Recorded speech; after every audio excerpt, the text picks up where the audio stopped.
Good afternoon. I'm J. Lenora Bressler, and welcome, to the July 28th, 2022 edition of the Bible, Delight in the Details. Today's verse is going to come from Isaiah chapter 57, verse 15. Now, before we look at this verse, we need to understand the context. I encourage you to read all of chapter 57 because it is fascinatingly relevant to today.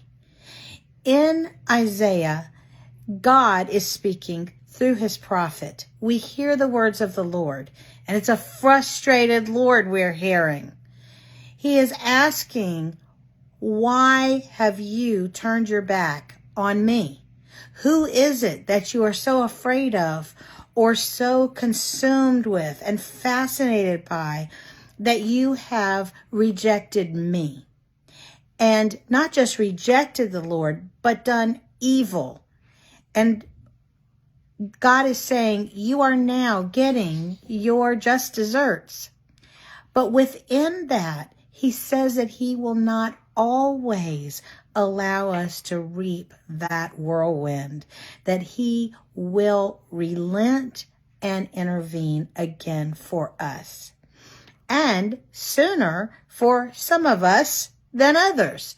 And what he means by that is that if you are of a certain bent ilk, as we will see in a moment, you will get that help quicker. Let's see what I'm talking about. In Isaiah 57, this beautiful verse 15, and let's look at the details. For this is what the high and lofty one says. He who lives forever, whose name is holy. Quote, I live in a high and holy place, but also with him who is contrite and lowly in spirit, to revive the spirit of the lowly and to revive the heart of the contrite. God does not deny in any way that he is far above us. He is high and lifted up. But he also condescends to come down to us, to live in our lives and do life with us, even though we are so lacking.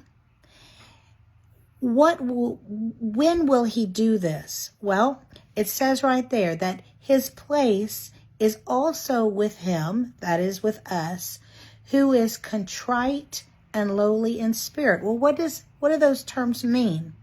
Contrite means that you have a right understanding of what you're doing wrong and that you are sorry for it, and not just sorry about it, but that you are wanting to make a change.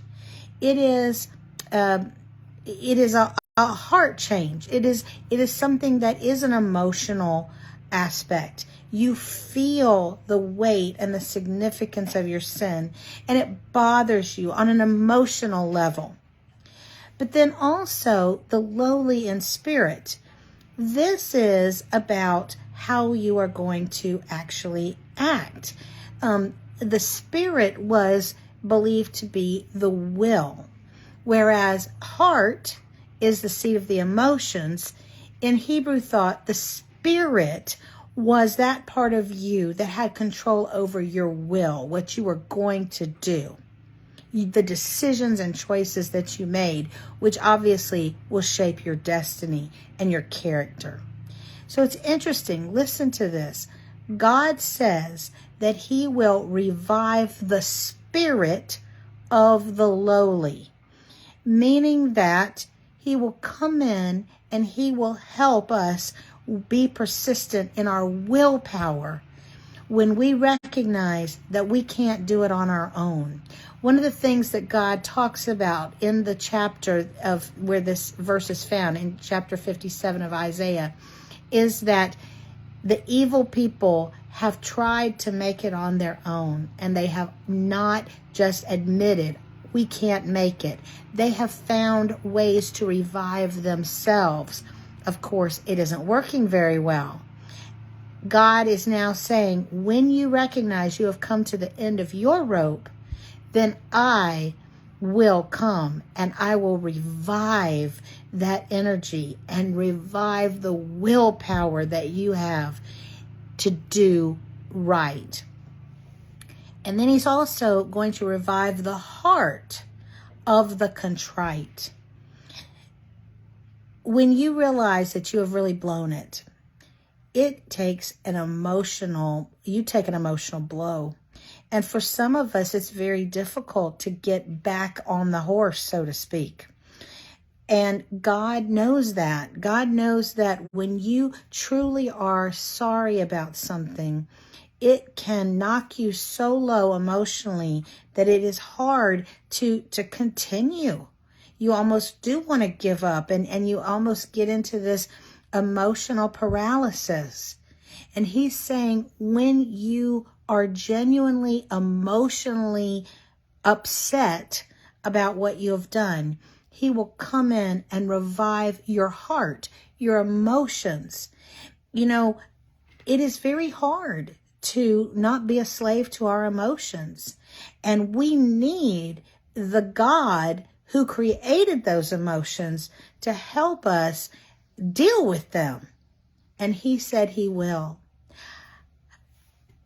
I don't know about you, but I need constant help with my emotions and with my willpower. And God has made a guarantee in this verse that when we are genuinely upset and moved by our sin, and when we are not arrogant, but we will admit that we are lowly and that we need help, God will come in and give us willpower and a handle on our emotions. Let's take him up on that offer today. I'm J. Lenora Bressler. Visit me on the next edition of The Bible, Delight in the Details. Have a great day.